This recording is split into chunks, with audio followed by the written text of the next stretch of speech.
حضرت محمد بن سیرین اور حضرت حسن بصری رضی اللہ تعالیٰ عنہ، ان دونوں کا ایک زمانہ ہے اور یہ دونوں تابعی ہیں۔ ان میں سے ایک کا وصال ہوا، انتقال ہوا، حضرت محمد بن سیرین کا وصال ہوا یا حضرت حسن بصری کا وصال ہوا، تو دوسرے تابعی جو ہیں ان کے جنازے کے لیے نہیں گئے۔ تو کسی نے ان کو پوچھا کہ آپ جنازے میں شامل نہیں ہوئے، تو انہوں نے کہا کہ میری نیت کا استحضار نہیں تھا۔ تو آج نیت کا استحضار تو دور کی بات ہے، ہماری نیت ہی دوسری ہوتی ہے، تو پھر اعمال خیر نہیں رہتے۔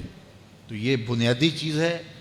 تو جو لوگ حج کرنے جا رہے ہیں وہ اپنی نیت کا استحضار اور نیت کی تنقیح اس کو اپنے اوپر لازم قرار دیں کہ کوئی اور غرض شامل نہ ہو، رضا الہی کا حصول یہ بنیادی نقطہ ہے حج کے مقاصد میں سے، کہ بندہ اس لیے اللہ کے حضور حج کرنے کے لیے جا رہا ہے۔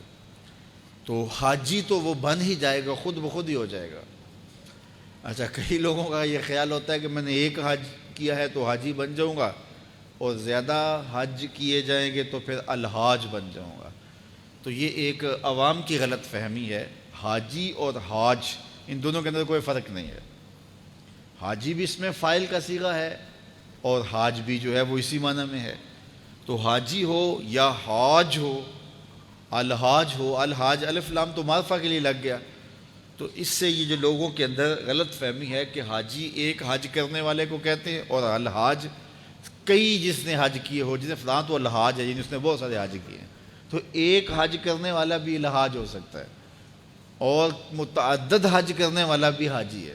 جس طرح ایک نماز پڑھنے والا بھی نمازی کہلا لیتا ہے اور روز نماز پڑھتا ہے وہ بھی نمازی ہے، تو اس کے لیے کوئی الگ سے لفظ نہیں ہے۔ اور بعض لوگوں کا یہ خیال ہے کہ جو جمعۃ المبارک کے دن حج آئے وہ حج اکبر ہوتا ہے اور باقی شاید چھوٹے حج ہوتے ہیں۔ تو یہ بات بھی غلط فہمی پر مشتمل ہے۔ جمعۃ المبارک کے دن اگر کوئی حج آ جائے تو ظاہر ہے جمعہ کی برکتیں بھی ساتھ شامل ہو گئیں، لیکن حج اکبر یا حج اصغر کی یہ تقسیم نہیں ہے۔ عمرے کو حج اصغر کہا گیا ہے اور جو حج ہے اس کو حج اکبر کہا گیا ہے۔ تو ہر حج یہ حج اکبر ہی ہے اور حج اصغر العمرہ وہ عمرہ ہے۔ تو یہ دو غلط فہمیاں ہم دور کر لیں کہ ایک تو حاجی اور حاج میں کوئی فرق نہیں ہے، حاجی بھی اس میں فاعل کا صیغہ ہے اور حاج بھی اسی معنی میں ہے۔ تو اگر کسی کو یہ شوق ہو کہ میں نے زیادہ حج کیے تو میں الحاج کہلا لوں گا، تو وہ جناب ایک سے بھی لکھ سکتا ہے۔ اس کو اگر اس لیے جانا ہے تو اتنے پیسے خرچ کرنے کی ضرورت نہیں ہے، وہ ایک حج سے بھی جو ہے وہ الحاج لکھ سکتا ہے۔ تو یہ مقصد نہیں ہے کہ میں حاجی کہلاؤں یا الحاج کہلاؤں۔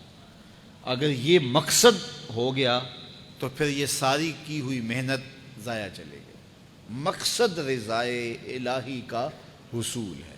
اللہ تعالیٰ جل شانہ یہ نصیب کرے، اور یہ حج کے بنیادی مقاصد میں سے ایک مقصد ہے کہ اللہ کی رضا کو حاصل کیا جائے۔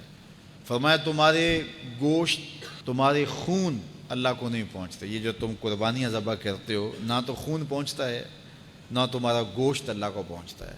گوشت تم خود کھا جاتے ہو، خون نالیوں میں بہہ جاتا ہے، تو پھر اللہ کو کیا پہنچا؟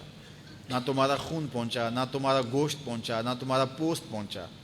فرمایا اللہ کو تمہارے دل کا تقویٰ پہنچتا ہے۔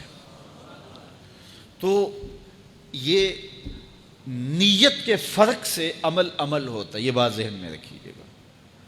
ہجرت جیسا عمل کتنا بابرکت عمل تھا، کتنا خوبصورت وظیفہ تھا،